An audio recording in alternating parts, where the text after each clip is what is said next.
तो देखते हैं आज का जो चैप्टर है वो क्या है, अपना मूल अधिकार। बहुत इंपॉर्टेंट और बहुत ही ज्यादा इंटरेस्टिंग चैप्टर है मूल अधिकार, आपके मौलिक अधिकार। इसको पढ़ने में आपको इंटरेस्ट इसलिए आएगा क्योंकि ये आपसे जुड़े हुए अधिकार हैं, ये वो अधिकार हैं जो आपसे जुड़े हुए हैं। तो इसको पढ़ने में आपको अच्छा खासा इंटरेस्ट भी आएगा और मुझे भी पढ़ाने में बहुत अच्छा लगेगा, डोंट वरी। तो चलिए शुरू करते हैं। मौलिक अधिकार, आपको तो पता है कि मौलिक अधिकार नॉर्मली पहले तो 7 थे, लेकिन अब एक घटाकर 6 कर दिया गया है। दरअसल संपत्ति का जो अधिकार था, ध्यान से सुनिए, जो संपत्ति का अधिकार था, पैसा रखने का अधिकार, वो अधिकार को समाप्त कर दिया गया, उसे मौलिक अधिकार नहीं बनाया गया है। समझे? तो मौलिक अधिकार से हटा दिया गया और उसे एक अनुच्छेद में शामिल कर दिया गया, मतलब कानून बना दिया गया है, न कि वो मौलिक अधिकार है। तो यहां पर ध्यान रखना कि मौलिक अधिकारों के बारे में 6 मौलिक अधिकार अभी भी अस्तित्व में है हमारे संविधान में। तो दरअसल देखो, पहला भाग मैंने भाग 1 के बारे में आपको बताया कि उसमें संघ और उसके राज्य क्षेत्र के बारे में बात किया गया है। भाग 2 के बारे में बात किया जाए तो उसमें तो हमने बहुत विस्तृत नॉलेज देखा, जो कल के लेक्चर में नागरिकता के विषय में बात किया है। और भाग 3 जिसे मूल अधिकार के रूप में जाना जाता है, जो हमारे मौलिक अधिकारों के विषय में बात करता है, जिसकी शुरुआत कहां से हुई है, अनुच्छेद 12 से लेकर अनुच्छेद 35 तक। यहां पर हमको मतलब मौलिक अधिकारों के विषय में जानकारी मिलती है। अब आपको बता दूं कि 12 और 13 कोई मौलिक अधिकार नहीं है। 12 और 13 मौलिक अधिकार के बारे में बताते हैं कि मौलिक अधिकार कैसे हैं, क्या हैं। इसके अलावा राज्य मौलिक अधिकार के विरोध में कोई कानून बना सकता है, नहीं बना सकता है, मौलिक अधिकार किस हद तक सीमित हैं। यही नहीं, आप देखोगे कि आपको पता होना चाहिए कि अगर मौलिक अधिकारों का उल्लंघन होता है तो जिसका मौलिक अधिकारों का हनन हुआ है वो कहां जाएगा, तो न्यायपालिका के पास, यानी उच्चतम न्यायालय में जाएगा और दरखास्त देगा कि भाई मेरे मौलिक अधिकारों का हनन हुआ है। तो क्या करेगी न्यायपालिका, संसद द्वारा या किसी भी मतलब ऐसे राज्य के द्वारा जो भी कानून बनाए। यहां पर राज्य, आप ध्यान से सुनना, बार बार संविधान एक शब्द का नाम रखेगा, राज्य ये, राज्य वो, राज्य ऐसा करेगा, राज्य वैसा करेगा। लेकिन यहां पर ध्यान से सुनना कि राज्य का मतलब यहां पर वो जो हमारे भारत के राज्य हैं उसकी बात नहीं कर रहा है। राज्य का मतलब यह सरकार से जुड़े सभी अंगों की बात कर रहा है, कि वो सभी अंग जो विधि निर्माण करने के लिए सक्षम है और मतलब विधि का निर्माण कर सकते हैं, सरकार के सभी अंगों की बात कर रहा है।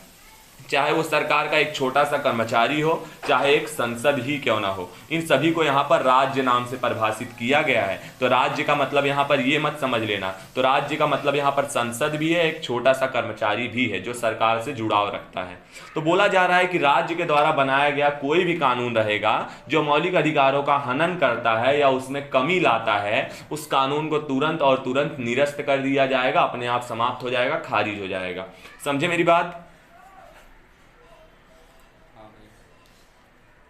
बोलो। चलो ठीक है। तो ठीक है, शुरू करते हैं लेक्चर, बहुत इंपॉर्टेंट है और अच्छा भी लगेगा। देखो क्या बोला है, संविधान के भाग 3 में अनुच्छेद 12 से 35 तक मूल अधिकारों का विवरण है, इसमें कोई दो राय नहीं है। इस संबंध में संविधान निर्माता अमेरिकी संविधान से प्रभावित रहे। मैं बता चुका हूं कि जो हमारे क्या कहते हैं मौलिक अधिकार की बात है, संविधान में जो मौलिक अधिकार है, आपको बताया था मैंने कि आमतौर पर अगर आप देखोगे तो संविधान से जुड़ी बहुत सारी ऐसी बातें हैं, बहुत सारी ऐसी विशेषताएं हैं जो 2 देशों के संविधान से ली गई हैं। कुछ बातें जो है वो अमेरिकी संविधान से, जबकि कुछ बातें जो है वो ब्रिटेन के संविधान से ली गई हैं। तो यहाँ पर जो हमारे संविधान में मौलिक अधिकार नाम का जो शब्द जुड़ा है, जो मौलिक अधिकार की जो ये सारी चीजें हैं, यह कहाँ से ली गई हैं, तो यह हमारे अमेरिकी संविधान से ली गई हैं। आपको क्लियर होना चाहिए, कंठस्थ होना चाहिए, कोई दो राय नहीं। आगे बढ़ेंगे।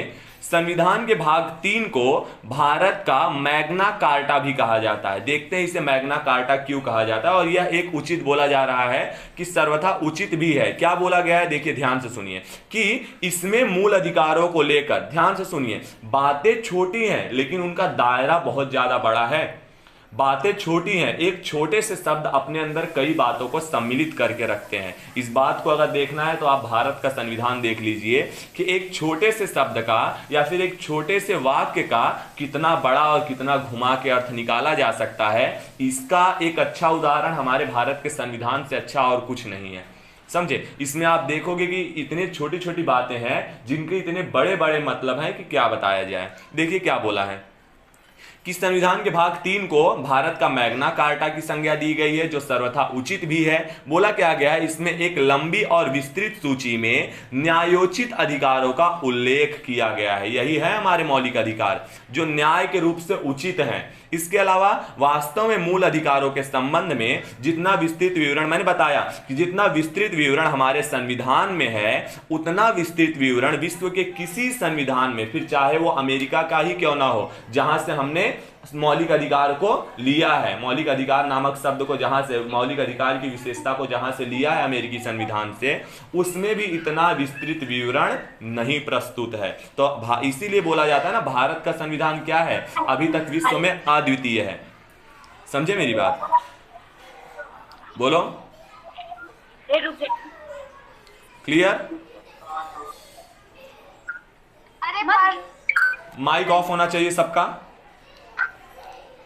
चलो आगे बढ़ेंगे। संविधान द्वारा बिना किसी, अब मैंने बताया था कि यहां पर क्या किया जाता है, समानता की गारंटी दी जाती है कि भैया सभी को एक समान रूप में देखा जाएगा, किसी के साथ भेदभाव नहीं होगा, किसी के मूल अधिकारों के संबंध में किसी के मूल अधिकारों को छीना नहीं जाएगा। समझे? बोला क्या जा रहा है, संविधान द्वारा बिना किसी भेदभाव के हर व्यक्ति के मूल अधिकारों के संबंध में गारंटी दी गई है, और इनमें प्रत्येक व्यक्ति के लिए क्या बोला गया, देखिए, समानता, सम्मान, राष्ट्रहित और राष्ट्रीय एकता को समाहित किया गया है। कि यहां पर अब देखिए, समानता भी, मैंने समानता के भी बारे में आपको सब बताया है। इसके अलावा बोला जा रहा है कि हर व्यक्ति जो है वो सम्मान के काबिल है। समझे? राष्ट्रहित, आपको क्या करना है, देश के प्रति राष्ट्रहित में मैंने बताया दो चीजें हैं, जहां आपको कुछ मौलिक अधिकार दिए गए हैं, वहीं आपको कुछ मौलिक कर्तव्य दिए गए हैं। समझे? जो राष्ट्रहित में आप क्या योगदान दे सकते हो, कैसे योगदान दे सकते हो, मैंने आमतौर पर बताया कि देश के प्रति प्रेम, देश के लिए रक्षा, ये सब भावनाएं आपके अंदर होनी चाहिए, देश के प्रति निष्ठा जिसे कहा जाता है। समझे? राष्ट्रीय एकता, अखंडता, बंधुता, इन सब की बातों को आपके अंदर समाहित कराना चाहिए। सब मौलिक कर्तव्य हैं आपके, कि जहां संविधान आपको कुछ अधिकार देता है, वहीं आपसे कुछ कर्तव्यों की भी मांग करता है। समझे? अपने राष्ट्रीय ध्वज का सम्मान करना, अपने राष्ट्रीय गान का सम्मान करना, ये सब क्या है, ये सब हमारे मौलिक कर्तव्य हैं। मौलिक कर्तव्यों से जुड़ा मैंने बताया था कि जो भाग है वो कौन सा है, तो भाग 4A, भाग 4A जो है वह मौलिक कर्तव्यों से जुड़ा क्या है, एक भाग है जिसमें केवल और केवल एक ही अनुच्छेद शामिल किया गया है, जिसका नाम है 51 क। समझे? आगे बढ़ते हैं तो बोला गया है कि मूल अधिकारों का तात्पर्य राजनीतिक लोकतंत्र की आदर्शों की उन्नति से है। ये अधिकार देश में व्यवस्था बनाए रखने और राज्य के कठोर नियमों के खिलाफ नागरिकों की आजादी की सुरक्षा करते हैं, कि राज्य कोई ऐसा कठोर कानून तो ना बना दे कि जिससे मौलिक अधिकारों का हनन होने लगे और बेचारे जिनके लिए कानून बन रहा है वो उसमें जूझ के मरने लगे। समझे? यहां पर वही है कि राज्य के द्वारा जो भी कठोर नियम बनाए जाएंगे, जो क्या होंगे कि भाई एक मतलब आम लोगों के लिए मौलिक अधिकारों का हनन करते हैं, तो ऐसे अधिकारों, ऐसे कानून को, ऐसे नियम को समाप्त कर दिया जाएगा। वही बोला जा रहा है कि जो मौलिक अधिकार हैं वो राज्य के द्वारा बनाए गए जो कठोर कानून है उनके खिलाफ होते हैं। आपको मैं बता देता हूं कि जो मौलिक अधिकार हैं वो राज्य के खिलाफ अधिकार हैं, कि राज्य क्या कर सकता है, कानून बनाएगा। आपको मैंने पहले ही बताया है कि राज्य कानून बनाते समय दो बातों को बोला गया है कि आप कानून बनाइए, लेकिन आप दो बातों को जरा ध्यान में रखकर कानून बनाइए। सबसे पहली बात है मौलिक अधिकार और दूसरी बात है नीति निर्देशक तत्व। समझे? नीति निर्देशक तत्व या फिर नीति निर्देशक सिद्धांतों का आपको पालन करना है कि एक कानून बनाते समय आपको किन किन बातों को ध्यान में रखना है। इस बात में पहले मौलिक अधिकार और दूसरा आपको नीति निर्देशक तत्व, इन दोनों को बात में ध्यान रख के ही आपको कानून बनाना है कि किसी भी चीज का उल्लंघन न होने पाए। समझे? आगे देखेंगे तो ये विधानमंडल के कानून के क्रियान्वयन पर तानाशाही को मर्यादित करता है। मैंने बताया कि भाई क्रियान्वयन पर एक तानाशाही क्या होता है, तानाशाही मतलब ये होता है कि सामने वाला कुछ भी बोले हम अपनी मनमानी तो करेंगे। तानाशाह किसे कहा जाता है, आपको पता होगा ना, बोलो, पता है ना, किम जोंग। Kim Jong. तानाशाह क्या होते हैं, तानाशाह वो होते हैं जो अपनी मनमर्जी चलाते हैं, जो अपनी मनमानी चलाते हैं। तो यहाँ पर वही बोला जा रहा है कि जो भी विधानमंडल है, विधानमंडल मतलब जो क्या करते हैं, विधान का मतलब क्या होता है, जो नियम विनियम बनाते हैं। तो ऐसे जो भी मंडल हैं वो क्या कर सकते हैं, वो ऐसे कानून में तानाशाही नहीं कर सकते हैं, उसको मर्यादित करने के लिए, उसको लिमिटेड, सीमित करने के लिए कि हाँ कानून बनाओगे लेकिन एक दायरे में रहकर, तो यहां पर उसके लिए बनाया गया है मौलिक अधिकार। संक्षेप में इसके प्रावधान का उद्देश्य कानून की सरकार बनाना है, न कि व्यक्ति की सरकार। समझे। कानून की सरकार मतलब कानून से जुड़ी हुई सरकार, जो सरकार ऐसी सरकार होगी जो किससे होगी, कानून में बंधी होगी। समझे मेरी बात, नहीं समझे, बोलो, भैया समझे आगे बढ़े। नहीं सर, एक बार रिपीट कीजिए। क्या बाबू, सर एक बार रिपीट कर दीजिए, समझ में कम आया है। ध्यान से सुनिए मेरी बात, मैं फिर से समझाता हूं। देखिए क्या बोला गया है, मूल अधिकारों का तात्पर्य है राजनीतिक लोकतंत्र के आदर्शों की उन्नति। भाई राजनीतिक लोकतंत्र में किसका समावेश होगा, जनता का समावेश होगा, जनता की भागीदारी होगी। तो जनता के लिए आप जो कानून बना रहे हो वो मूल अधिकारों का क्या करने न पाए, हनन न करने पाए। कि जनता के लिए अगर आप कानून बना रहे हो तो जरूरी है कि जनता आपके समर्थन में हो। यही नहीं, बोला जा रहा है कि ये अधिकार क्या है, जो मौलिक अधिकार हैं वो क्या करते हैं, जो राज्य कठोर नियम को मतलब वो करता है, राज्य क्या करता है, जो भी कठोर नियमों को क्या करता है, लागू करता है, उसके खिलाफ यह अधिकार है कि ऐसा कोई कठोर नियम राज्य ना बना दे जो नागरिकों के मौलिक अधिकारों का हनन करना शुरू कर दे। तो इसके लिए क्या करता है, मौलिक अधिकार एक तरीके से नागरिकों की सुरक्षा की जिम्मेदारी लेता है। और यह जिम्मेदारी किसके हाथ में है, यह जिम्मेदारी हमारे न्यायपालिका के हाथ में है, जो कि उच्चतम न्यायालय है हमारा। आगे क्या बोला है कि यह विधानमंडल के कानूनों के क्रियान्वयन पर तानाशाह को मर्यादित करता है। तानाशाही मतलब कि भैया हम जो भी कानून बनाएंगे आपको झेलना पड़ेगा, ऐसा बिल्कुल नहीं है, आपकी यह तानाशाही नहीं चल सकती है। यही बात को यहां पर बोला गया है कि विधानमंडल में जो भी कानून बनाए जाएंगे वह तानाशाही पर नहीं बल्कि मर्यादित यानी सीमित होंगे। समझे कि क्या भाई, उनको एक लिमिटेड होगा, एक दायरे में रहकर कानून बनाए जाएंगे। मैंने उस दायरे के बारे में भी आपसे चर्चा की है। आगे देखेंगे तो संक्षेप में इसके प्रावधानों का उद्देश्य कानून की सरकार बनाना है, न कि व्यक्ति की सरकार बनाना। यही बोला जा रहा है कि आपको एक ऐसी सरकार बनाने के लिए वो किया जा रहा है जो किससे जुड़ी होगी, जो यहां पर किसी व्यक्ति विशेष से ना जुड़ करके किससे जुड़ी होगी, बोलो जल्दी से बोलो, कानून से जुड़ी होगी। संविधान उसके लिए सर्वोच्च होगा। समझे मेरी बात, बोलो, क्लियर, हाँ सर। ठीक है, आगे बढ़ते हैं। अब नेक्स्ट पॉइंट पर यही बात को बोला गया है कि मूल अधिकारों का यह नाम इसलिए दिया गया है क्योंकि इन्हें संविधान द्वारा गारंटी और सुरक्षा प्रदान की गई है। यही नहीं, आपको मैंने बताया है कि आमतौर पर आप देखोगे कि दरअसल में जो न्यायपालिका है उसने एक बेसिक स्ट्रक्चर यानी मूल ढांचे के बारे में भी बात की है। तो मूल ढांचा मतलब होता है बेसिक स्ट्रक्चर, मूल अधिकार का मतलब भी वैसे ही होता है। मूल का मतलब होता है बेसिक, जो कि भैया अगर बच्चा जैसे ही भारत में जन्म लेता है मौलिक अधिकार भी उसके साथ जन्म ले लेते हैं।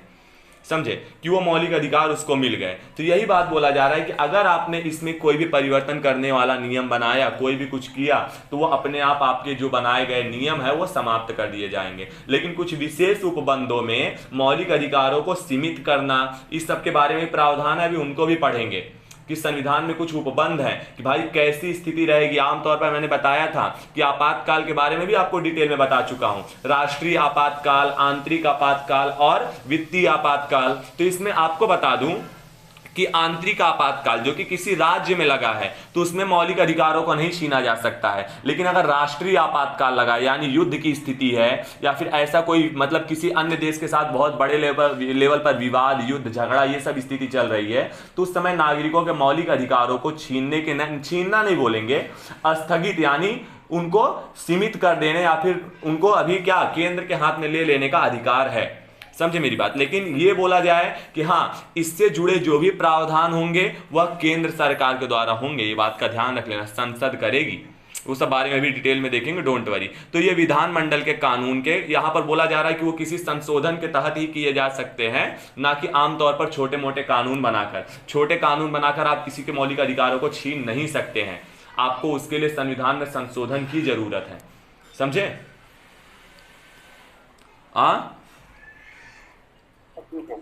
ठीक है। आगे बोला गया है मूल अधिकारों को यह नाम दिया गया है क्योंकि इन्हें संविधान द्वारा गारंटी और सुरक्षा प्रदान की गई है, जो राष्ट्र कानून का मूल सिद्धांत है। यह मूल इसलिए भी है क्योंकि यह व्यक्ति के चहुमुखी विकास, चहुमुखी विकास मतलब चाहे वो भौतिक विकास हो, चाहे वो बौद्धिक विकास हो, फिर चाहे वो नैतिक विकास हो और चाहे वो आध्यात्मिक विकास हो। जब सबको एक प्रकार से समानता मिलेगी, एक प्रकार से स्वतंत्रता मिली रहेगी, तभी इस प्रकार का विकास हो पाएगा ना किसी व्यक्ति व्यक्ति का, एक उच्च दर्जे के व्यक्ति को अलग स्वतंत्रता, निम्न दर्जे के लिए अलग अलग प्रावधान, तो कैसे पॉसिबल है कि सभी को एक समान विकास हो पाएगा? बिल्कुल नहीं हो सकता। तो यहां पर एक तरीके से मौलिक अधिकार क्या करता है, व्यक्ति के चहुमुखी विकास के लिए भी आवश्यक है। समझे मेरी बात? हाँ, अब देखिए मैंने बताया था कि दरअसल में कितने थे, 7 मूल अधिकार थे, जिनमें से एक मूल अधिकार को हटा दिया गया है। वो कौन सा है? तो वो संपत्ति का अधिकार है। समझे? तो देखते हैं फटाफट वो मूल अधिकारों को, बहुत इंपॉर्टेंट है, आमतौर पे पूछे जा सकते हैं कि इनमें से कौन सा एक मौलिक अधिकार नहीं है। समझे? तो आमतौर पे पूछा जाता है, उसमें भी आप गड़बड़ करके चले आओगे, भले ही आसान क्वेश्चन है तो क्या हुआ। सबसे पहले है समता का अधिकार, जिसकी शुरुआत होती है 14 से। मैंने बताया शुरुआत हो चुकी है मौलिक अधिकार के 12 से ही, लेकिन 12 और 13 मौलिक अधिकार नहीं है, वो मौलिक अधिकार से जुड़ी बातों को बताते हैं। तो यहां पर 14 से आप देखोगे तो 14 से लेकर 18 तक समता का अधिकार दिया गया है। इसके बाद 19 से लेकर 22 अनुच्छेद तक स्वतंत्रता का अधिकार दिया गया है। 23 और 24 में शोषण के विरुद्ध अधिकार दिया है। शोषण आपका किसी भी तरीके से राजनीतिक तौर पर हो रहा हो, सामाजिक तौर पर हो रहा हो, इसके अलावा आर्थिक तौर पर हो रहा, आर्थिक तौर पे मतलब एक उच्च वर्ग का व्यक्ति है जो आपको क्या कर रहा है, दबाने की कोशिश कर रहा है, चाहे कानून के जरिए हो, नियम के जरिए हो, आप पर क्या कर रहा है, आपकी संप्रभुता को छीन रहा है, आपकी स्वतंत्रता को छीन रहा है, आपका शोषण कर रहा है, आपको नुकसान तकलीफ पहुंचा रहा है, तो यह है आपका शोषण के विरुद्ध अधिकार। यह आपका मौलिक अधिकार है कि कोई भी व्यक्ति आपका शोषण नहीं कर सकता। तो यही बोला है। तो 23 और 24 यहां पर शोषण से विरुद्ध अधिकार है। धर्म की स्वतंत्रता का अधिकार, ये तो भाई कितने बड़ी बातों को समेटा है, मैं क्या बताऊं। धार्मिक स्वतंत्रता का अधिकार कि आपको क्या है, किसी भी धर्म से जुड़ने की, किसी भी मतलब प्रावधान की, किसी भी बोला जाए, किसी भी देवता की उपासना करने की, पूजा पाठ अर्चना करने की आपको स्वतंत्रता है कि आप जिस धर्म से संतुष्ट हो उस धर्म को अपना लो, कोई तकलीफ नहीं है। यहां पर अनुच्छेद 25 से लेकर 28 में इसकी बात की गई है। 5वें नंबर पर देखेंगे तो संस्कृति और शिक्षा संबंधी अधिकार कि आप जिस संस्कृति को चाहो तो आप अपने अपने संस्कृति को क्या कर सकते हो, अपना सकते हो, आप अपने संस्कृति की रक्षा कर सकते हो, उसको बचा सकते हो। और यही नहीं, आप अपनी संस्कृति के हिसाब से, अपनी भाषा के हिसाब से शिक्षा का अधिकार भी है आपको। समझे? तो ये सभी, यहां पर प्राथमिक शिक्षा है, याद रख लेना, शिक्षा में भी प्राथमिक शिक्षा है, इस बात का जरा गौर तरीके से ध्यान दे लेना। समझे? तो अनुच्छेद 29 से लेकर 30 तक यहां पर संस्कृति और शिक्षा संबंधी अधिकार दिए गए हैं। अंतिम अधिकार है छठवां के बाद एक अधिकार और है, यहां पर 6वां अधिकार है संपत्ति का अधिकार, जो अनुच्छेद नंबर 31 में था, इस समय पर इसे मौलिक अधिकार से हटा दिया गया है। आगे बढ़ेंगे तो 7वां है संवैधानिक उपचारों का अधिकार कि आप संवैधानिक मतलब आपका, आप अगर किसी प्रकार की अगर आपकी गिरफ्तारी हो जाती है, कोई भी ऐसी वो हो जाती है, तो उस तौर पे आपको संवैधानिक उपचार का अधिकार है कि मुझे किसके तहत, किस मतलब मेरे किस गलत काम के तहत मुझे क्या किया गया है, गिरफ्तार किया गया है, मुझ पर अगर कोई कानूनी नियम लगाया गया है, कोई कानूनी धाराएं लगाई हैं, तो उसके बारे में आपको उपचार के अपने हिसाब से वकील मतलब चुनने का अधिकार। ये सब अधिकार संवैधानिक उपचार के अधिकार के अंतर्गत आते हैं कि आप अपने हिसाब से अपने मतलब संवैधानिक उपचार को करवा सकते हैं। समझे मेरी बात? तो यह अनुच्छेद 32 में दिया है। तो यहां पर 7 अधिकार आपको मौलिक अधिकार समझ में आए? एकदम बढ़िया। चलो कोई बात नहीं, ये आमतौर पे एक आंख मौलिक अधिकार कभी कभी डायरेक्ट आ जाते हैं, जब देखो बहुत आसान होता है। देखो आपको यही बता दे रहा हूं कि कुछ क्वेश्चन ऐसे होते हैं जो सॉल्व करने के लिए बने ही नहीं होते हैं। आप विश्वास मानिए, मेरी इस बात से आप बहुत हद तक समर्थन नहीं रखोगे कि कुछ क्वेश्चन ऐसे होते हैं जो सॉल्व करने के लिए बने ही नहीं होते हैं। तो उन क्वेश्चन में आप मतलब अपना माथा खींचा पीछा ना करके ऐसे क्वेश्चन पर ध्यान दोगे तो अच्छा होगा। चलो फिर देखेंगे, अभी उस पर लास्ट में बात करेंगे, मैं आपको बताऊंगा। आगे इसी बात को बोला है कि संपत्ति के अधिकार को, जो 44वां संविधान संशोधन अधिनियम आया था 1977 और 1978 में, आपको पता है कि यह इसे मिनी कॉन्स्टिट्यूशन के नाम से भी जाना जाता है। यह एक बहुत बड़ा बदलाव था। तो 44वें संविधान संशोधन अधिनियम क्या 1978 यहां पर 1978 के तहत 1978 में क्या किया गया, संपत्ति के अधिकार को मौलिक अधिकार की सूची से हटा दिया गया और इसे, ध्यान से सुनिए, इसे संविधान के भाग नंबर 12 में अनुच्छेद 300 क के तहत कानूनी अधिकार बना दिया गया। तो आप ध्यान रखिएगा कि पेपर में कभी कभार पूछ सकता है संपत्ति का अधिकार, कि संपत्ति के अधिकार को क्या किस मतलब किस कानून के तहत किस कानून के तहत, किस संशोधन के तहत क्या किया गया, हटा दिया गया। तो यहाँ पर पता होना चाहिए कि 1978 इसके तहत 44वें संविधान संशोधन अधिनियम के तहत इसे मूल अधिकार की सूची में से हटा दिया गया और सामान्य कानूनी अधिकार इसे प्रदान कर दिया गया। 300 क में अभी भी ये जिंदा है, समझे। अनुच्छेद 300 क को आप देख सकते हो। आगे देखेंगे तो इस तरह फिलहाल 6 मौलिक अधिकार अभी तक हैं। तो 6 मौलिक अधिकार कौन कौन से हैं आपको पता होना चाहिए। अब आगे बढ़ेंगे तो मूल अधिकारों की देखिए क्या क्या विशेषता है। अब यहीं से असली पासा पलटता है और गेम शुरू होता है। बोला गया है मूल अधिकारों को संविधान में निम्नलिखित विशेषताओं के साथ सुनिश्चित किया गया है। सबसे पहला पॉइंट ध्यान से सुनिए, बोला क्या गया है कि यहां पर नागरिक जब एक बात करेगा, संविधान नॉर्मली किस पे बात करेगा, एक तो राज्य से बात कर रहा है, दूसरे राज्य के नागरिकों से बात कर रहा है। तो बात यहां पर यह आता है कि जब संविधान में नागरिक शब्द का उपयोग किया जाएगा तो नागरिक कौन होगा, किसे कहा जाएगा नागरिक। जैसे नागरिक के लिए बोला जा रहा है कि फिर चाहे वो कंपनियां हो, किसी विदेशी मतलब क्या कहते हैं कि कोई परिषद हो, सरकारी परिषद हो या गैर सरकारी परिषद हो, कोई विदेशी हो, कोई नागरिक हो, यही चीजें बोला जा रहा है कि कोई व्यक्ति हो, इन सभी के लिए वहां पर नागरिक शब्द का प्रयोग किया जाएगा संविधान में। जरा इस बात का ध्यान रखना। और राज्य के लिए तो मैंने बताया जितनी भी सरकारी संस्थाएं हैं उन्हें राज्य के रूप में संज्ञा दी गई है। तो बोला गया है उनमें से कुछ सिर्फ नागरिकों के लिए उपबंध है, जबकि कुछ अन्य सभी व्यक्तियों के लिए उपबंध है, चाहे वे नागरिक हों। देखो मैंने बताया कि कुछ मौलिक अधिकार ऐसे हैं जो क्या है कि केवल भारतीय नागरिकों के लिए उपलब्ध है, जबकि कुछ ऐसे भी हैं जो सभी व्यक्ति मतलब नागरिकों के लिए भी और विदेशियों के लिए भी, इन सभी के लिए क्या है उपलब्ध है। फिर चाहे वो भारत के नागरिक हों, चाहे वो विदेशी लोग हों, या फिर किसी तरीके से कानूनी व्यक्ति हों, समझे। जैसे कि परिषद या फिर कंपनियां जो कि कानूनी व्यक्तियों में आती हैं। तो इन सभी का समावेश किसमें होगा, कुछ मौलिक अधिकारों में होगा। कि मौलिक अधिकार किनको किनको दिए हैं, कुछ मौलिक अधिकार जो केवल भारतीय नागरिकों को दिए हैं, कुछ जो है ऐसे जो भारतीय नागरिक और विदेशी दोनों को दिए गए हैं। समझे मेरी बात,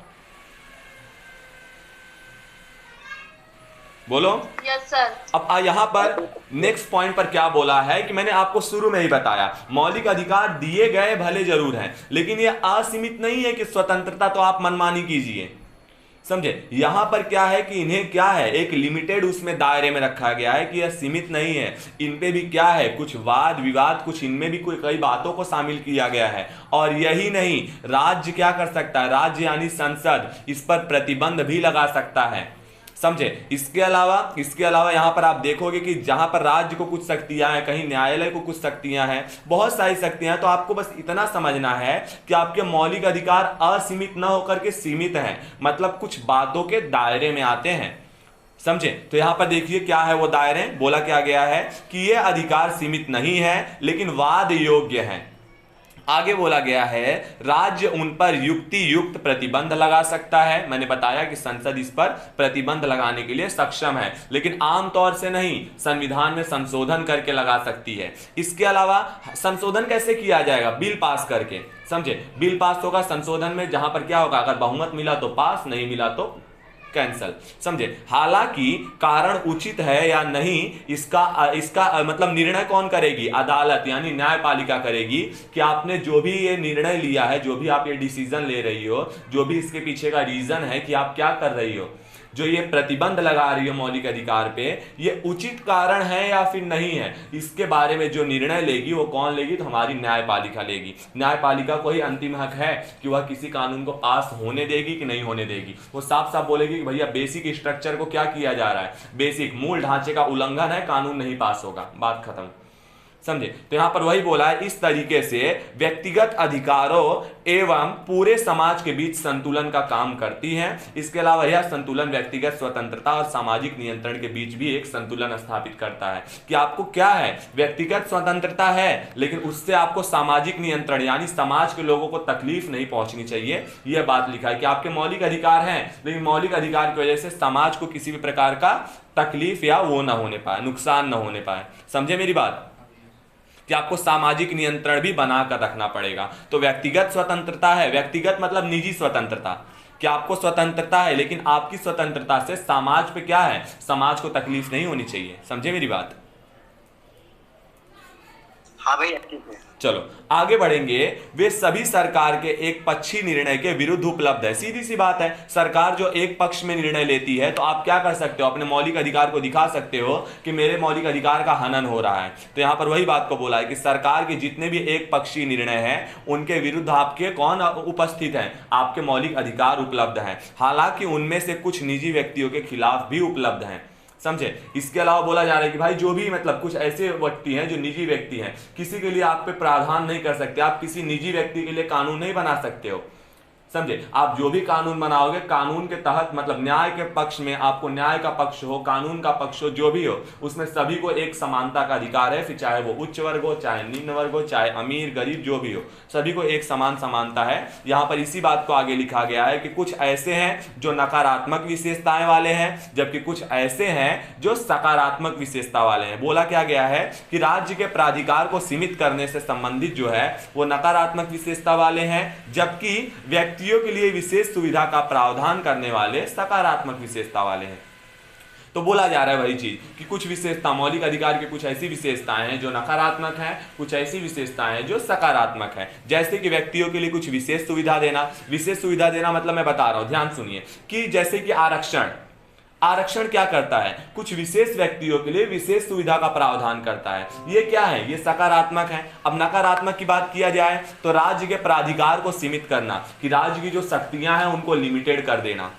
कि भाई क्या हो सकता है, कुछ ऐसे भी वो हैं जिनमें राज्य चाह कर भी कानून नहीं बना सकता। समझे। क्योंकि उस पर उसके ऊपर भी न्यायपालिका, बहुत सारे सब संसद के भी कई सदस्य बैठे हैं जो कानून पास नहीं होने देंगे। तो यहाँ पर कुछ नकारात्मक विशेषताएं हैं जबकि कुछ सकारात्मक विशेषताएं हैं इसकी। तो चलिए देखते हैं इसके बारे में क्या क्या कैसे कैसे बातें हैं। बोला वही गया है कि ये न्यायोचित है कि यह मतलब व्यक्तियों को अदालत जाने की अनुमति देता है जब भी इसका उल्लंघन होता है। जब भी आपको पता है कि आपके मौलिक अधिकारों का उल्लंघन होगा तो आपको यह स्वतंत्रता है कि आप अपने न्यायालय का दरवाजा खटखटा सकते हैं।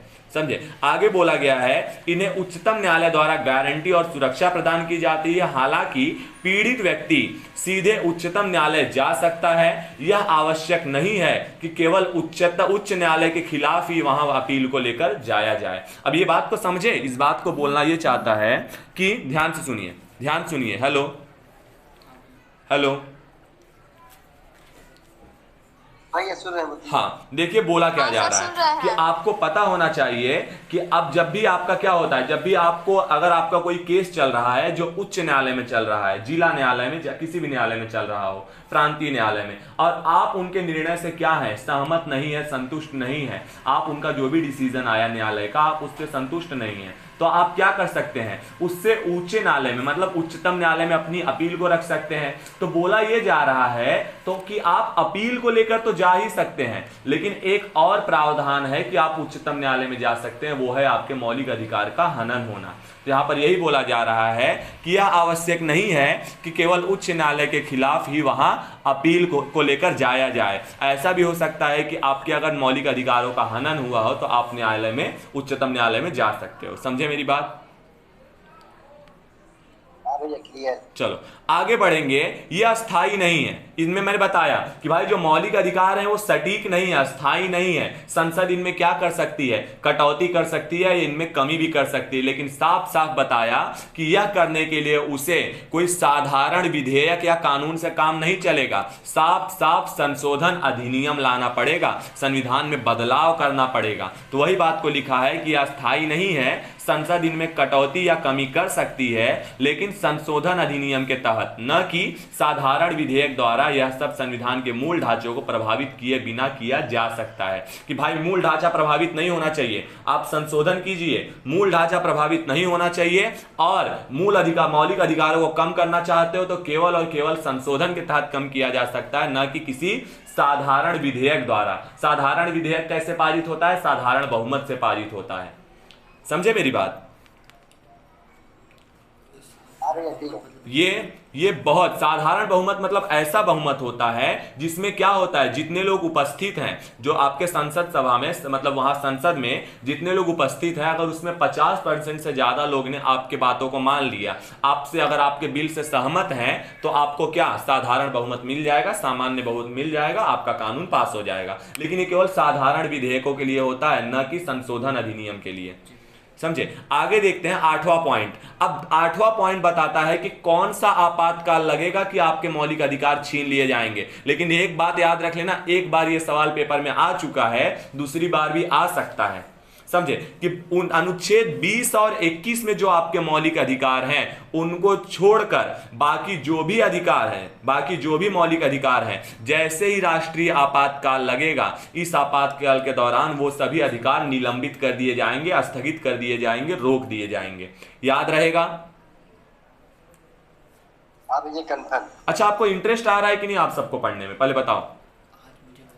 मजा आ रहा है। चलो कोई बात नहीं, आगे बढ़ते हैं। राष्ट्रीय आपातकाल की सक्रियता के दौरान वही बात लिखा है कि अनुच्छेद 20 और 21 में प्रत्याभूत अधिकारों को छोड़कर इन्हें निलंबित कर दिया जाता है। अनुच्छेद 19 में उल्लिखित 6 मूल अधिकारों को तब स्थगित किया जा सकता है जब युद्ध या विदेशी आक्रमण के आधार पर राष्ट्रीय आपातकाल की घोषणा कर दी गई है। आगे क्या बोला है? इन्हें सशस्त्र विद्रोह, सशस्त्र विद्रोह का मतलब होता है आंतरिक आपातकाल, तो आंतरिक आपातकाल की स्थिति में इन्हें स्थगित नहीं किया जा सकता। अब पेपर में यह सवाल बन सकता है और गारंटी बताता हूं गलतियां होने की भी संभावना बहुत ज्यादा है कि राष्ट्रीय, देखो सवाल कैसे आएगा, देखो सवाल कैसे आएगा, सवाल पूछने का तरीका देखो।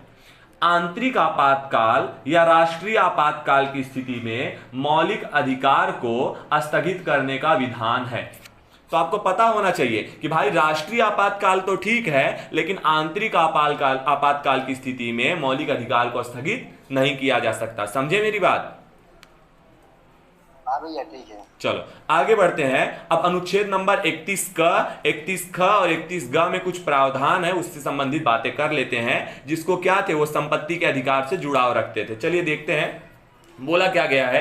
31 का में बोल रहा है कि संपत्ति आदि के अधिग्रहण पर कानूनी रक्षा, कि आपका जो भी आप संपत्ति अर्जित कर रहे हो उसके तहत आपके कानूनी रक्षा की जाएगी, कि सरकार आपकी संपत्ति को बिना आपकी सहमति के नहीं छीन सकती है। समझे, यह है आपके संपत्ति का अधिकार। तो यहां पर दूसरी बात, लेकिन इसके द्वारा भी कुछ कार्यान्वयन की सीमाएं हैं, इसमें बहुत सारी सीमाएं हैं, उसको देखेंगे अभी। उसके बाद क्या बोला अनुच्छेद ख, इसमें क्या बोला है, कुछ अधिनियमों और विनियमों का विधि मानीकरण 9वीं सूची में शामिल कर दिया गया है, कि आप संपत्ति के संबंधित जो भी अधिकार हैं, जो भी नियम विनियम है, उनको मतलब 9वीं सूची में शामिल किया गया। मैं अभी आपको वो भी सूची दिखाऊंगा। अनुच्छेद ग, यहां पर 31 ग में क्या बोला है कि कुछ नीति निदेशक तत्वों को प्रभावी करने वाली विधियों की व्यावृत्ति, कि भाई आप कानून बना सकते हो संपत्ति से जुड़े, लेकिन उसके लिए आपको कुछ नीति निदेशक तत्व हैं जिनको क्या कर, जिनको आपको मानकर, जिनको आपको देखकर कानून का निर्माण करना पड़ेगा। तो यही सब बातें हैं। 31 क, 31 ख और 31 ग बहुत ज्यादा प्रभावी नहीं है, बहुत ज्यादा इंपॉर्टेंट नहीं है। आमतौर पर आप इससे जुड़ी जो भी 3 बातें हैं उनको बस देख लीजिए, काम हो जाएगा। आगे बढ़ते हैं। आप देखिए यहां पर क्या बोला जा रहा है, इंपॉर्टेंट पॉइंट देखिए क्या बोला है कि सशस्त्र बलों, आपको पता है कि आपके यहां अगर देख लो तो कई सशस्त्र बल लगते हैं, कई सशस्त्र बल। अगर आप वहां नहीं देख रहे हो, यूपी में तो मैंने कभी अक्सर उतना नहीं देखा है, आप इनको कहां पर देखोगे आपको बताता हूं, ध्यान से सुनिए। अगर आप रेलवे प्लेटफॉर्म पे चले जाइए तो आप देखोगे कि कई ऐसे पुलिसकर्मी भी होते हैं जो पुलिस तो नहीं होते हैं लेकिन सशस्त्र बल होते हैं, मतलब एक नॉर्मल सा डंडा लेके घूमते रहते हैं। आप अगर देखोगे कि मतलब कैसा कि वो आर्मी के कलर का कपड़ा पहने रहते हैं, आप देखे हो उन्हें? देखते हैं। आप अगर चले जाओ तो ये नॉर्मली आपको रेलवे स्टेशन पे देखने को मिलेंगे। तो क्या बोला जा रहा है, ध्यान से सुनिए इसके विषय में। सशस्त्र बलों, अर्धसैनिक बलों या फिर पुलिस बलों या फिर कोई गुप्तचर संस्था, जो कि मैंने कल आपको बताया था रॉ एजेंट्स जो होते हैं, गुप्तचर संस्था और ऐसी सेवाओं से संबंधित सेवाओं के क्रियान्वयन पर संसद प्रतिबंध आरोपित कर सकती है। कि ऐसी संस्थाएं जो भी चल रही हैं, जिसको चलाया जा रहा है, चाहे वो राज्य की हो चाहे वो केंद्र की हो, संसद क्या कर सकती है, उस पर प्रतिबंध लगा सकती है। समझे। आप आमतौर पर देखोगे कि जो भी राज्य होते हैं, राज्य अपने हिसाब से, आपको बता दूं कि ये जो बल होते हैं ना, जितने भी सशस्त्र बल हो या फिर भर्ती के संबंध में आप देखोगे अगर, तो राज्य सरकार की पावर ज्यादा है किससे, केंद्र सरकार से। आपको बता दूं कि एक राज्य लेवल पर जो भी, अगर आप राज्य की भर्ती, राज्य की परीक्षाएं होती है ना, राज्य का जो अधिकारी होता है और जो केंद्र का अधिकारी होता है, आप ये ध्यान में रख लेना कि राज्य के अधिकारी को केंद्र सरकार के द्वारा नियम विनियम का पालन उतना, मतलब केंद्र सरकार उस पर लगाम नहीं लगा सकती है उतने तरीके से, या फिर लगाम लगाएगी तो अस्थाई लगाम, अध्यादेश के तहत, अस्थाई। समझे। अस्थायी मतलब कुछ बातों के लिए, बाद में उस पर कार्यवाही होगी, फिर देखा जाएगा, जो निर्णय होगा वो होगा, समझे। राज्य सरकार इस मामले में क्या है, उसको विशेष वो प्रदान है, छूट प्रदान है कि आप क्या कर सकते हो, अपने हिसाब से अपने राज्य की सुरक्षा व्यवस्था की जिम्मेदारी आपकी है, समझे। तो अपने हिसाब से सशस्त्र बल, अर्धसैनिक बल, पुलिस बल जैसे जिसको जो भी जरूरत है वो कर सकती है, समझे मेरी बात। बोलो, हेलो। आगे क्या बोला है, ऐसे इलाकों में भी इनका कार्यान्वयन रोका जा सकता है। अब ध्यान दीजिए, ध्यान दीजिए कि भाई जो ये सशस्त्र बल है, ऐसे पहले तो इनको क्या किया जा सकता है, संसद के द्वारा डायरेक्ट हटाया जा सकता है, या फिर ऐसे वाले इलाकों में भी बंद मतलब उनका प्रतिबंध लगाया जा सकता है जहां पर फौजी कानून प्रभावी हो। ये बहुत बड़ी बात है। सैनिक शासन, सैनिक शासन आज तक भारत में लागू कभी नहीं हुआ। सैनिक शासन में क्या होता है कि पूरी तरीके से एक राष्ट्रपति शासन लागू होता है ना, राष्ट्रपति शासन जब आपातकाल लग जाता है उसके बाद कहीं भी जब मतलब देश की, भाई देश की सुरक्षा की जिम्मेदारी किसके हाथ में चली जाती है, सीधा और सीधा सैनिकों के हाथ में चली जाती है। ये युद्ध के समय पर यह कार्य अक्सर होते हैं, लेकिन भारत में अभी तक ऐसा सैनिक शासन नहीं लगा है, समझे। सैनिक शासन लगने का मतलब कि भैया मारो काटो जो करो, देश की रक्षा करो, बस, समझे मेरी बात। क्लियर। अच्छा भैया, हेलो भैया। हाँ बोलो। भैया राज्य में राष्ट्रपति शासन किसके द्वारा लागू होता है, मतलब राज्य में राष्ट्रपति शासन किसके द्वारा लागू किया है। अरे सीधी सी बात है, राज्य में यहाँ पर जब, ध्यान से सुनिए, अब पहले मेरी बात को सुनिए। देखिए क्या होता है, जब भी ऐसी स्थिति आती है, आपातकाल की स्थिति आती है, सबसे पहली बात यह है कि वो शासन तुरंत केंद्र के हाथ में चला जाता है। राज्य के हाथ से निकलकर जो भी प्रमुख शक्तियां होती हैं वो केंद्र के हाथ में चली जाती हैं।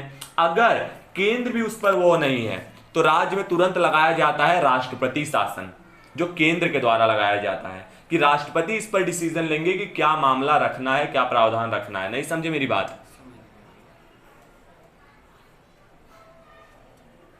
बोलो। अब ये ठीक है, चलो आगे बढ़ते हैं। यही बोला गया है कि यह राष्ट्रीय आपातकाल से भिन्न है, वही बोला जा रहा है। जो राष्ट्रीय आपातकाल लगता है, जो कि देश में आपातकाल लगता है, यह पूरी तरीके से उससे अलग चीज है, इस बारे में बात करेंगे। चलो आगे बोला गया है, इनमें से ज्यादातर अधिकतर स्वयं प्रवर्तित हैं, जबकि कुछ को कानूनों की मदद से क्या किया जा सकता है, प्रभावी बनाया जा सकता है। वही अधिकारों के बाद में बोला जा रहा है कि ज्यादातर जो अधिकार है वो स्वयं प्रवर्तित है, अपने हिसाब से थोड़ा बदलते रहते हैं, जबकि कुछ को क्या किया जाता है, कानूनों के माध्यम से और ज्यादा प्रभावी बनाया जा सकता है। लेकिन ऐसा कानून बनाने का अधिकार केवल और केवल संसद को है, जो कि केंद्र में है, न कि विधानमंडल जो कि राज्य में है। समझे मेरी बात। यही बोला है कि ऐसा कानून देश की एकता के लिए संसद द्वारा बनाया जा सकता है, न कि विधानमंडल द्वारा। ऐसा क्यों? क्योंकि विधानमंडल क्या है, किसी राज्य का है, और राज्य का विधानमंडल बनाएगा तो राज्य की एकता का भी ध्यान देना पड़ेगा ना, कि किस राज्य की बात को माने। मालूम पड़ा 10 राज्य हैं जो बोल रहे हैं कि भैया ऐसा नहीं होना चाहिए, 10 राज्य ऐसे हैं जो बोल रहे हैं नहीं ऐसा होना चाहिए, कि कुछ राज्यों की बात माने तो कुछ लोग गुस्से में आ जाएंगे। तो यहां पर संसद को यह अधिकार है कि वह इसमें क्या बढ़ा घटाकर प्रभावी या अप्रभावी बना सकती है। समझे मेरी बात, बोलो। हेलो हेलो,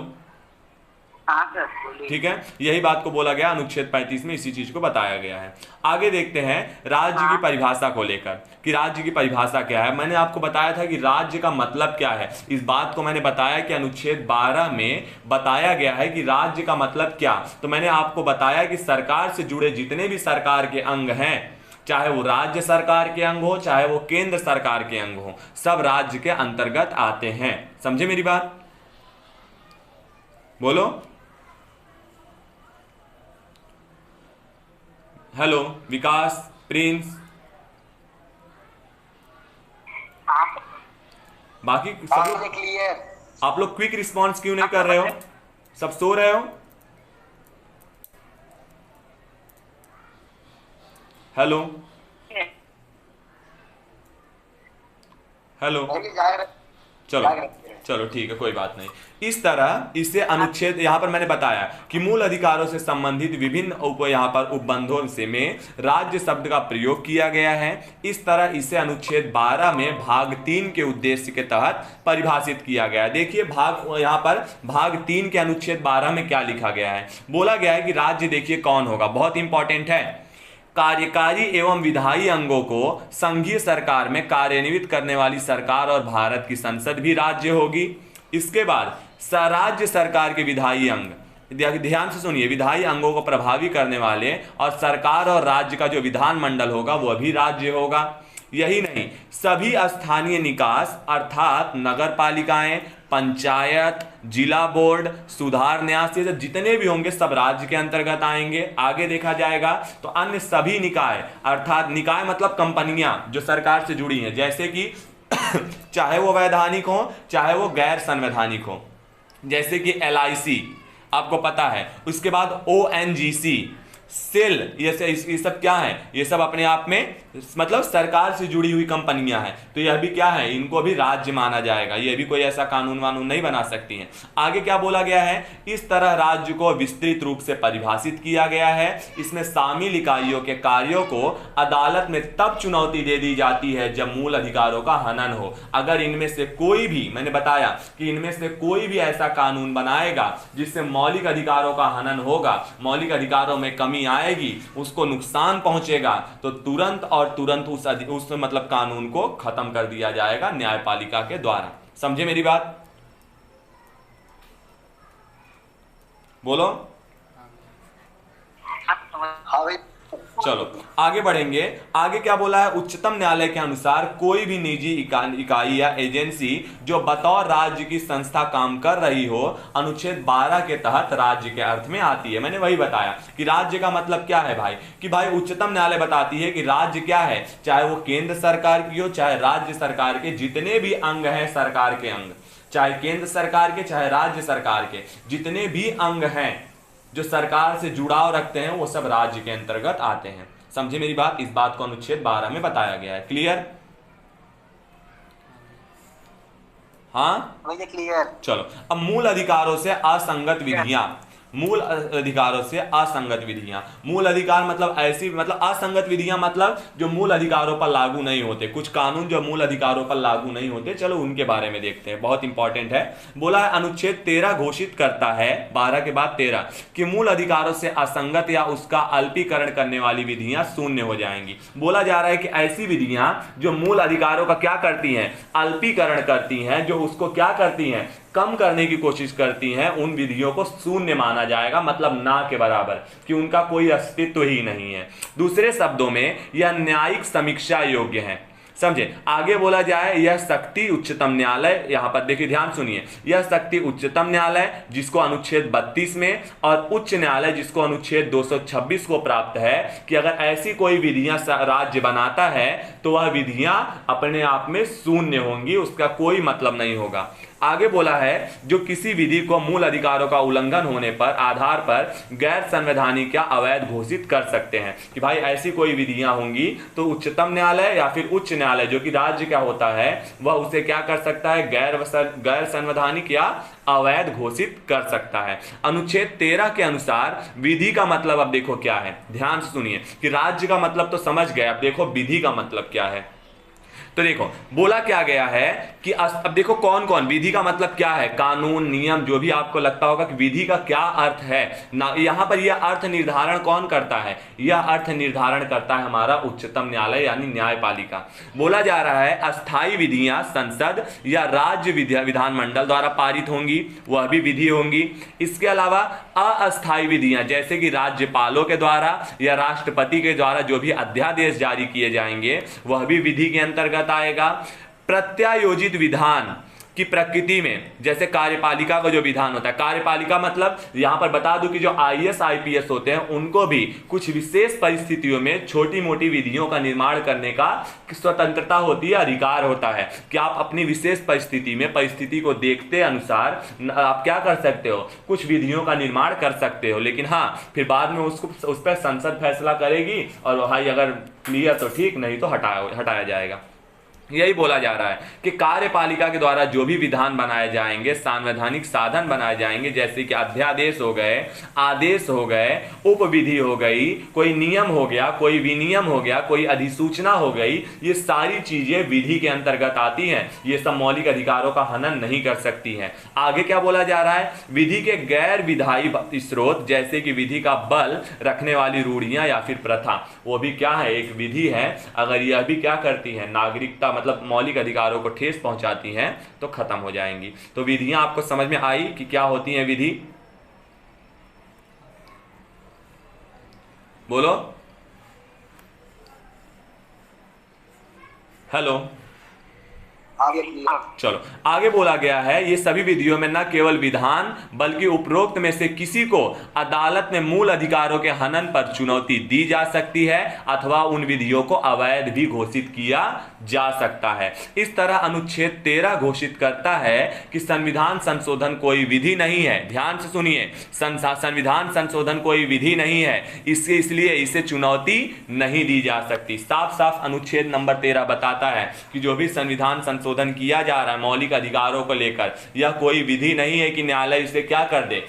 देखो, आपको संसद को यह अधिकार है कि वह संविधान संशोधन कर सकती है, समझे? तो यह किसी प्रकार की विधि या कानून नहीं है, यह संशोधन है जो संविधान में परिवर्तन किया जा रहा है। तो इसे क्या कर सकती है, मतलब इसे क्या कर सकती है, न्यायपालिका चुनौती नहीं दे सकती है। लेकिन फिर एक मामला उठा था, बहुत बहुत ज्यादा प्रसिद्ध मामला, जिसने एक बहुत बेहतरीन बदलाव लाया, वो था केशवानंद भारती मामला। केशवानंद भारती मामले में साफ साफ ये बोल दिया गया कि ध्यान से सुनिए, उच्चतम न्यायालय ने केशवानंद भारती मामला 1973 में साफ साफ कह दिया कि ठीक है, आप बदलाव कर सकते हो, आप संविधान में संशोधन कर सकते हो, लेकिन अगर आपका संशोधन क्या करेगा, मूल ढांचे को, संविधान के मूल ढांचे के खिलाफ होगा या उसे क्षति पहुंचाने की कोशिश करेगा, तो आपके द्वारा बनाया गया नियम कानून खत्म कर दिया जाएगा। साफ साफ किसने कहा, उच्चतम न्यायालय ने कह दिया था। किसने कहा था, केशवानंद भारती मामले में कहा था। बहुत इंपॉर्टेंट है, उस समय पर इंदिरा गांधी थी, जो कि बहुत ही बड़े बहुमत की सरकार थी और दना दन संशोधन कर रही थी। समझे मेरी बात? बोलो, हेलो हेलो। हाँ भैया, सर आपकी आवाज कट रही है। आवाज में प्रॉब्लम है विकास? सर आपकी आवाज हेलो नहीं है। चलो आगे देखते हैं। यद्यपि उच्चतम न्यायालय ने केशवानंद भारती मामला जो कि 1973 में आया था, उसमें कहा कि मूल अधिकारों के हनन के आधार पर संविधान संशोधन को चुनौती दी जा सकती है। फिर क्या हुआ, यदि वह संविधान के मूल ढांचे के खिलाफ होगा तो उसे अवैध घोषित किया जा सकता है। मैंने वही बताया, यह केशवानंद भारती मामला जब आया था, एक बहुत बड़ा मामला था और एक बहुत बड़ा बदलाव भी था ये, समझे? कि भाई आप संशोधन नहीं तो क्या होता था, एक सरकार को यह संविधान संशोधन करने का मनमानी राज दे देता था कि आप बेझिझक दनादन संशोधन कीजिए। तो इस पर भी लगाम लगाई गई इस वाले मामले के तहत। चलो अब देखते हैं जरा मूल अधिकारों को एक बार फटाफट एक नजर में देख लेते हैं कि क्या है मूल अधिकार, कैसे क्या, बहुत इंपॉर्टेंट है आमतौर पे। देखिए सबसे पहले क्या है, सबसे पहले नंबर पर है समता का अधिकार, जो कि अनुच्छेद 14 से लेकर 18 तक है, जिसमें देखिए क्या क्या बातें हैं। 14 में क्या है, 15 में क्या है, 16 में क्या है, 17 में क्या है, 18 में क्या है, बोला गया है। ध्यान से सुनिए, देखिए विधि के समक्ष समता एवं क्या बोला गया है, विधियों का समान संरक्षण, कि भाई इसमें सभी नागरिकों को विधि यानी कानून और न्याय के समक्ष क्या होगा, समानता का अधिकार दिया जाएगा। यह अनुच्छेद 14 में बोला गया है। दूसरे पॉइंट पर धर्म, मूलवंश, लिंग और जन्म के आधार पर विभेद का प्रतिषेध, कि भाई अगर ऐसा कोई मतलब कोई कानून बनाया जाता है जो धर्म, मूल वंश या फिर जाति इसके आधार पर क्या करता है, भेदभाव पैदा करता है, तो वह कानून खत्म हो जाएगा। इस बात का उल्लेख अनुच्छेद 15 में है। लोक नियोजन के विषय में अवसर की समानता, कि भाई लोगों के नियंत्रण के विषय में, लोगों से जुड़े जो भी अवसर होंगे उसमें आपको समान अधिकार दिया जाएगा। इस बात को अनुच्छेद 16 में कहा गया है। अस्पृश्यता का अंत बहुत ज्यादा इंपॉर्टेंट है। पिछले आप देख लो 2020 में एक सवाल आया था जिसमें साफ साफ यही बोला है कि अस्पृश्यता का अंत यहां पर अस्पृश्यता यानी अनटचबिलिटी, इसका अंत निम्न में से कौन से मौलिक अधिकार में दिया है? तो यहां पर 4-5 मौलिक अधिकार दिए गए थे, याद रख लेना। उसमें से समता का जो अधिकार है इसमें कहा है अस्पृश्यता के अंत से संबंधित बातें, याद रख लेना। 2020 का ही है, पूछा गया सवाल। तो अस्पृश्यता का अंत और उसका आचरण निषेध, कि आप क्या कर सकते हो। देखो आमतौर पर होता था ना कि छुआछूत वाला, कि भाई जो निचले वर्ग के लोग रहा करते थे वो कुएं से पानी नहीं भर सकते थे, जिस रास्ते से उच्च वर्ग के लोग जाते थे उस रास्ते से नहीं जा सकते थे। तो ये सारी चीजों को बंद करवाया गया, अस्पृश्यता का अंत करवाया गया अनुच्छेद 17 के तहत। आगे देखेंगे तो सेना या विद्या संबंधित सम्मान के सिवाय सभी उपाधियों पर रोक, बहुत बहुत बहुत इंपॉर्टेंट है। मैंने बताया था सभी उपाधियों पर रोक का, उपाधियां यहां पर जितनी भी उपाधियां हैं उनका अंत, जैसे कि आप राजा हो, महाराजा हो, क्या हो, इसकी उपाधियों पे आपको हटा दिया जाएगा। जैसे होता है ना महारानी तारावती, तो आप अपने नाम के आगे राजा, महाराजा, राजा धीराज ये सब नहीं लगा सकते। ये सब उपाधियों पे साफ साफ रोक लगाया गया है। केवल कौन सी उपाधियां चलेंगी? सेना की उपाधियां। सेना मतलब आप सेना में ब्रिगेडियर हो, गवर्नर मतलब हो, क्या हो, जनरल हो, लेफ्टिनेंट हो, तो ये सारी उपाधियां आपकी चलेंगी। इसके अलावा विद्या की उपाधियां, जैसे कि डॉक्टर, आपने पीएचडी किया, आपके नाम के आगे डॉक्टर लगने लगा, तो यह एक मतलब विद्या की उपाधियां हैं। तो वही बोला है कि सेना या विद्या संबंधित सम्मान के सिवाय सभी उपाधियों पर रोक लगाया गया अनुच्छेद नंबर 18 के तहत। क्लियर हुआ यहां पर समता का अधिकार? बोलो हेलो। हाँ भैया क्लियर। चलो क्विक रिस्पॉन्स दो। दूसरे पॉइंट पर बढ़ते हैं। दूसरा पॉइंट है स्वतंत्रता का अधिकार है। स्वतंत्रता का अधिकार देखते हैं क्या है। स्वतंत्रता का अधिकार अनुच्छेद 19 से लेकर अनुच्छेद 22 तक बोला है। इसमें सबसे पहला पॉइंट क्या है, देखो 6 अधिकारों की सुरक्षा।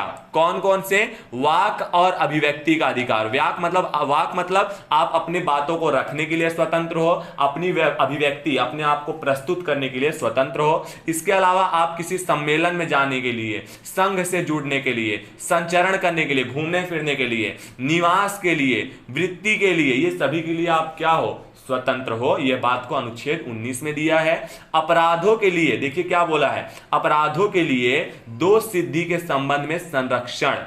समझे कि आपका जब तक कि आपका क्या हो, बोला जा रहा है कि जब तक आपका अपराध सिद्ध ना हो जाए, जब तक आपका दोष सिद्ध ना हो जाए, तब तक आप अपराधी नहीं हो। तो यहां पर इस बात को क्या बोला गया है कि दोष सिद्धि के संबंध में संरक्षण, कि जब तक आप अपराध कोई किए हो। ऐसा भी बहुत सारे अपराध हैं, आपको बता दूं, आप कोई ऐसा अपराध कर दो जो संविधान में है ही नहीं, तो आप अपराधी थोड़ी कहे जाओगे। बहुत सारे ऐसे अपराध हैं, समझे, ऐसे बहुत सारे अपराध हैं जो आप कर दो और उसमें संविधान में इसका कोई प्रावधान ही नहीं है, तो आप अपराधी नहीं कहे जाओगे। समझे मेरी बात? तो यहां पर वही बात को बोला है अपराध, तो वही बात को बोला है कि अपराधों के लिए दोष सिद्धि के संदर्भ में संरक्षण की। जब तक आपका दोष सिद्ध नहीं हो जाता तब तक आप अपराधी नहीं माने जाओगे। इस चीज को अनुच्छेद 20 में लिखा गया है। आगे बोला जाएगा तो प्राण एवं यही देखो 20 और 21 ही है जो हर समय लागू रहता है, चाहे कितना भी राष्ट्रीय आपातकाल लग जाए। बोला क्या गया है, प्राण और दैहिक स्वतंत्रता का संरक्षण, कि आप अपने प्राण का संरक्षण करने का अधिकार है आपको, कि भाई जब भी आपके जान पर कोई बात आ जाए, फिर मार दो आप किसी को, गला वाला काट दो, कोई तकलीफ नहीं है। तो यहां पर अनुच्छेद 21 में इस बात का प्रावधान है, समझे। तो यहां पर 21 और 20 जो है, कितना भी बड़ा से बड़ा राष्ट्रीय आपातकाल लग जाए, आपको क्या है, इस चीज की स्वतंत्रता देता है। आगे देखेंगे प्रारंभिक शिक्षा का अधिकार। प्रारंभिक शिक्षा का अधिकार भी अनुच्छेद नंबर 21 में है। इसके अलावा कुछ दशाओं में गिरफ्तारी और निरोध से संरक्षण, कि कुछ ऐसी दशाएं मतलब कि भाई आपकी गिरफ्तारी हुई है, तो गिरफ्तारी किस वजह से हुई है, आपको क्या है, संवैधानिक उपचार का अधिकार है। इस बात को अनुच्छेद नंबर 22 में बताया गया है कि आप अपनी गिरफ्तारी के संबंध में क्या कर सकते हो, संरक्षण। भाई कि मुझे गिरफ्त होता है ना कि नॉर्मली जब तक आप गिरफ्त में हो, आप क्या हो, आपको विशेष संरक्षण प्रदान किया जाएगा, चाहे आप कितने भी बड़े अपराधी हो, समझे। भले ही पुलिस ले जाके मतलब फिर कूटे तो क्या हुआ, समझे। बोलो। हाँ भैया ठीक है। अब आगे बढ़ेंगे तो आगे क्या बोला जा रहा है, शोषण के विरुद्ध अधिकार। शोषण के विरुद्ध अधिकार में ही आपको पता है ना, एक अधिकार आया था बाल श्रम का प्रतिरोध।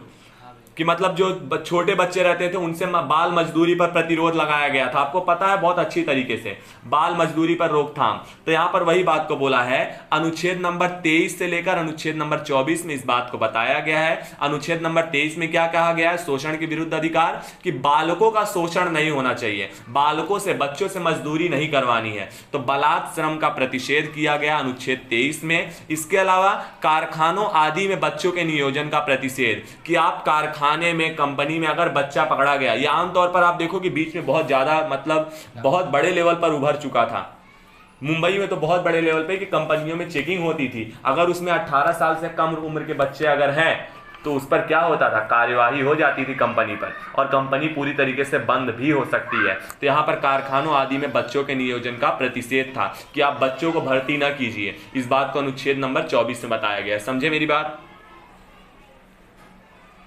बोलो। अब आगे बोला है धर्म की स्वतंत्रता का अधिकार, धार्मिक रूप की स्वतंत्रता का अधिकार। अब देखते हैं कि धर्म के अनुसार स्वतंत्रता कैसे है, इस बात को अनुच्छेद 25 से लेकर 28 तक बताया गया है। तो मैंने आपको धार्मिक स्वतंत्रता के ऊपर बहुत बड़े लेवल पर आपको नॉलेज दे दिया था, फिर से एक बार देख लेते हैं। अंतःकरण और धर्म के अबाध रूप से मानना, कि आप किसी भी धर्म को अबाध रूप से मान सकते हैं।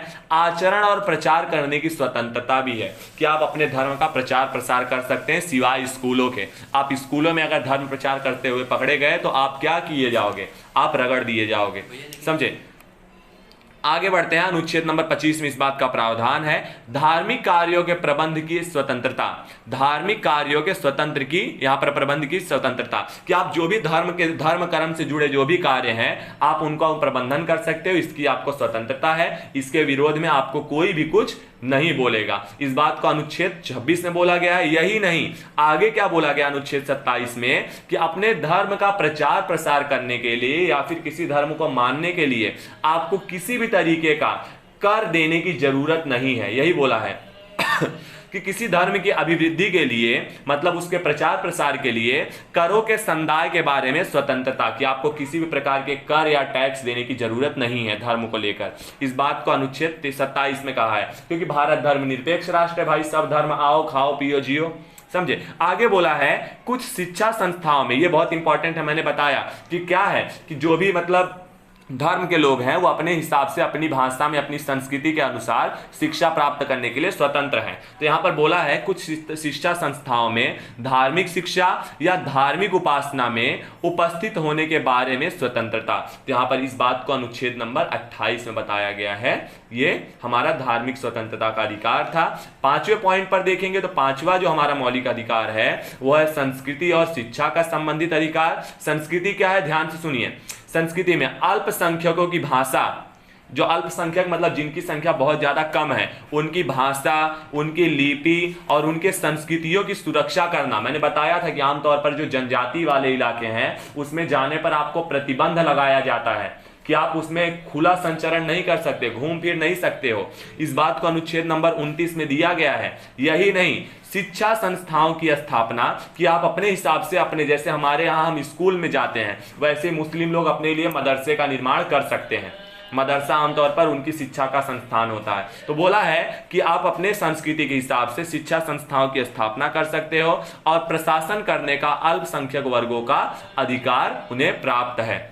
यह बात को अनुच्छेद 30 में दिया है।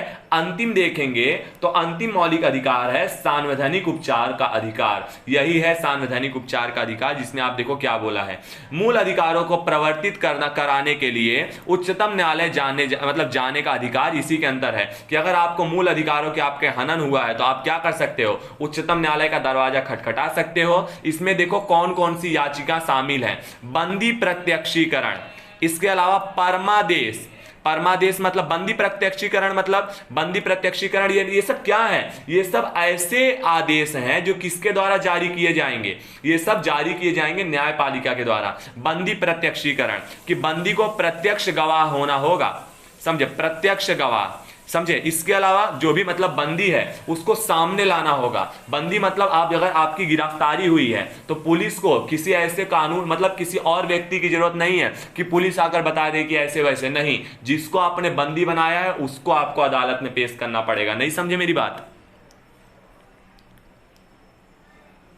बोलो। हाँ भैया समझ गए। ठीक है, इसके अलावा परमादेश, परमादेश किसके द्वारा जारी किया जाएगा? न्यायपालिका के द्वारा। अगर सच में उसके मौलिक अधिकार का हनन हुआ है तो परमादेश किसके द्वारा जारी होगा? तो न्यायपालिका के द्वारा जारी किया जाता है। प्रतिषेध यानी उस पर रोकथाम लगाना, जो भी कार्यवाही चल रही है। उत्प्रेषण, उत्प्रेषण मतलब जो भी उस पर मतलब उसका शोषण हो रहा है उसके विरुद्ध। इसके अलावा अधिकार परीक्षा, ये सारी चीज कि उसका जो भी अधिकार है उसके तहत ये सारे प्रावधान कहां किए गए हैं? अनुच्छेद नंबर 32 में किए गए हैं। क्लियर हुआ? बोलो। हेलो। हाँ भैया क्लियर। चलो अब एक बार फटाफट फटाफट विदेशियों के मूल, बोलो। अब चलो एक बार फटाफट विदेशियों के मूल अधिकार देख लेते हैं कि हमारे देश में जो विदेशी आते हैं उनके क्या क्या अधिकार हैं और जो भारत के नागरिक हैं उनके क्या क्या मूल अधिकार हैं। चलो देखते हैं फटाफट। बहुत अच्छा है ये टॉपिक और आमतौर पे पेपर में पूछा भी जाता है। देखते हैं क्या है। केवल नागरिकों को प्राप्त मौलिक अधिकार जो कि विदेशियों को प्राप्त नहीं है, और ऐसे मूल अधिकार जो नागरिकों और विदेशियों दोनों को प्राप्त है लेकिन शत्रु देश के लोगों को छोड़कर, जैसे कि पाकिस्तान, बांग्लादेश हो गया, चीन हो गया, इन देशों के लोगों को छोड़कर बाकी सबको ये अधिकार प्राप्त है। तो देखते हैं क्या बोला है। केवल धर्म, मूल, वंश। अरे आपको बता दूं एक बहुत बड़ी बात, यहां पर जो केवल शब्द बेचारे लोगों ने प्रयुक्त कर दिया है वो भी बहुत गलत किया है। केवल, देखो ध्यान से सुनना, यहां पर देखो कितना चालाकी से निकलते हैं, कितना चालाकी से बोला क्या गया है। केवल धर्म, मूल, वंश, जाति, लिंग, जन्म स्थान के आधार पर विभेद का प्रतिषेध, कि अगर इस आधार पर भेदभाव हुआ तो क्या किया जाएगा? उस पर रोकथाम लगाई जाएगी। लेकिन इसके अलावा अगर किसी बात पर भेदभाव हुआ तो उस पर रोकथाम नहीं लगाई जाएगी। इस बात को यहां पर लिखा गया। अभी मैं दिखाऊंगा आपको कि केवल नाम का शब्द बहुत गलत प्रयोग कर दिए, समझे? यही नहीं, अब यहां पर इसको अनुच्छेद 15 में दिया है। लेकिन दूसरा देखो, ऐसे अधिकार जो विदेशियों को हैं, क्या बोला है? विधि के समक्ष समता और विधियों का समान संरक्षण, कि इनको भी क्या है, अगर इन्होंने किसी कानून का उल्लंघन किया तो इनको भी वही दंड मिलेगा जो भारत के लोगों को दंड मिलेगा। मतलब अधिकार बराबर के नहीं है लेकिन दंड बराबर के हैं। क्या बात है, देखो आप आगे बोला है। लोक नियोजन के विषय में अवसर की समानता, जिसमें केवल और केवल भारत के नागरिकों का अधिकार है, दिया किसमें है? अनुच्छेद 16 में। लेकिन अपराधों के लिए दोष सिद्धि के संबंध में संरक्षण, कि जब तक दोष सिद्ध नहीं होता आप अपराधी नहीं हो, इस बारे में यहां पर अनुच्छेद 20 में यह नागरिक और विदेशी दोनों को बोला गया है, समझे? आगे बोला है विचार, अभिव्यक्ति, शांतिपूर्ण, आप कोई भी सम्मेलन कर सकते हो, आप कोई भी सम्मेलन कर सकते हो लेकिन उससे दूसरे को तकलीफ नहीं होनी चाहिए। इसके अलावा निर्बाध विचरण और निवास तथा संघ बनाने की स्वतंत्रता आपको है, लेकिन इससे किसी और को तकलीफ नहीं होनी चाहिए। अनुच्छेद 19 में इस बात का जिक्र किया है। अब देखो कौन सी ऐसी स्वतंत्रता है जो नागरिक और विदेशी दोनों को है। बोला गया है प्राण एवं दैहिक स्वतंत्रता का संरक्षण, कि अगर आपको लगता है कि आपके प्राण का क्या हुआ, कि अब आपका प्राण, अब आपकी जान खतरे में है, तो आप उसकी स्वतंत्रता के लिए संरक्षण अपना कर सकते हो। आपको क्या है? अपनी संरक्षण का, अपने सुरक्षा का अधिकार है, आप अपने जीवन की रक्षा कर सकते हो। इस बात का उल्लेख अनुच्छेद 21 में दिया है। चौथे पॉइंट पर अल्पसंख्यकों को शिक्षा और संस्कृति संबंधित अधिकार, कि अल्पसंख्यक वर्ग जो है, जो निम्न वर्ग के लोग हैं, पिछड़े वर्ग की जाति हैं, उनको क्या है? अपनी संस्कृति को, अपनी शिक्षा को बनाए रखने का अधिकार है। इस बात को अनुच्छेद नंबर 29 में कहा गया है। इंपॉर्टेंट है, आमतौर पर पूछा जाता है, ध्यान से रख लेना। अनुच्छेद नंबर 29 में अल्पसंख्यकों के लिए शिक्षा और संस्कृति के लिए विशेष उपबंध किए गए हैं, जबकि विदेशियों के लिए प्रारंभिक शिक्षा का अधिकार दिया गया है, समझे? इसको अनुच्छेद नंबर 21 का में बताया गया है। अल्पसंख्यकों को अपने धर्म प्रसार हेतु क्या करना पड़ेगा? शिक्षण संस्थाओं की स्थापना करने का अधिकार है। इस बात को अनुच्छेद 30 में दिया है। और पांचवें में क्या बोला है, जिसमें क्या नागरिक और विदेशी दोनों को प्राप्त है, इसमें साफ साफ बोला है कि कुछ मामलों में हिरासत एवं नजरबंदी से संरक्षण, समझे? कि कुछ मामलों में, कुछ ऐसे मामले हैं जिसमें आपको क्या कर लिया जाएगा? तुरंत हिरासत में ले लिया जाएगा। जैसे ही कुछ भी दिक्कत हुई, जैसे भी कुछ मामला हुआ, आपको क्या किया जाएगा? तुरंत हिरासत में ले लिया जाएगा। या फिर नजरबंदी से संरक्षण, नजरबंदी मतलब आप पे किसी भी तरीके से क्या होगा? कि भाई ऐसा कोई मतलब आपके साथ किसी भी तरीके का बदसलूकी या वो नहीं किया जाएगा। आपको भी समान संचरण का अधिकार है, जब तक कोई मामला ना हो जाए, कुछ मामले ना हो जाए, उसमें क्या हो तब तक आपको हिरासत के अंतर्गत नहीं लिया जाएगा, जब तक कि क्या ना हो कोई विशेष मामले ना आपके सामने आ जाए। लास्ट पॉइंट यहां पर भी वही लिखा है कि बलात्, श्रम एवं अवैध मानव व्यापार के विरुद्ध प्रतिषेध, इन पर भी रोक है कि ये भी क्या नहीं कर सकते कि भाई एक बोला जाएगा कि ये तो बलात् जो ये क्या है, बाल मजदूरी है, ये तो नागरिकों के लिए है, हम तो विदेशी हैं, तो ऐसा नहीं है। विदेशी लोग भी क्या कर सकते हैं, बाल मजदूरी यहां पर वर्जित है, मनाही है, ये बात का ध्यान रख लेना। इसके अलावा कुछ और मुद्दे हैं, जैसे कारखानों आदि में बच्चों के नियोजन का प्रतिषेध, ये नागरिक और विदेशी दोनों पर लागू होता है कि कारखाने में बच्चे काम नहीं कर सकते हैं। आगे धर्म की अभिवृद्धि के लिए प्रयास करने की स्वतंत्रता, आप अपने धर्म का प्रचार प्रसार कर सकते हो, इस बात को अनुच्छेद 25 में दिया है। धार्मिक संस्थाओं को यहां पर संचालन की स्वतंत्रता, कि आप अपने जो भी धार्मिक संस्थाएं हैं, चाहे मस्जिद हो, चाहे मंदिर हो, चाहे चर्च हो, उसको आप क्या कर सकते हो, उसको संचालन कर सकते हो, इसकी स्वतंत्रता आपको है। अनुच्छेद 26 में इस बात का जिक्र है। किसी धर्म को प्रोत्साहित करने हेतु कर से छूट, कि आप क्या कर सकते हो, धर्म का प्रचार प्रसार कर सकते हो, इसके लिए किसी प्रकार का कर देने की जरूरत यानी टैक्स देने की जरूरत नहीं है, इस बात को अनुच्छेद नंबर 27 में दिया है। कुछ विशिष्ट संस्थाओं में धार्मिक आदेशों को जारी करने की स्वतंत्रता भी आपको दी गई है कि आप अपने धार्मिक आदेशों को जारी कर सकते हैं, लेकिन उससे किसी को तकलीफ ना पहुंचने पाए, इस बात को अनुच्छेद नंबर 28 में बताया गया है। तो मैं चाहता हूं कि आज के लिए इतना रहने दिया जाए। तो बताओ जरा, जो भी चीजें हुई यहां पर आप देखोगे कि जितने भी हमारे मौलिक अधिकार थे, एक बेसिक नजर में हमने देखा कि मौलिक अधिकार क्या होते हैं, कैसे होते हैं। आमतौर पर आपको केवल इतना याद रखना है कि हमारे कौन कौन से मौलिक अधिकार हैं और मौलिक अधिकारों का हनन होने के लिए हमें कहां जाना है। घुमा फिरा के एक ही बातों को कई बार रिपीट किया गया है, लेकिन आपको अगर सीधा साधा मतलब इसका पता है तो आप अपने आंसर को लिख सकते हो। तो बोलो, आपको कुछ समझ में आया है कि नहीं आज का, पहले बताओ। हाँ भाई। मौलिक अधिकार के बारे में कुछ जाने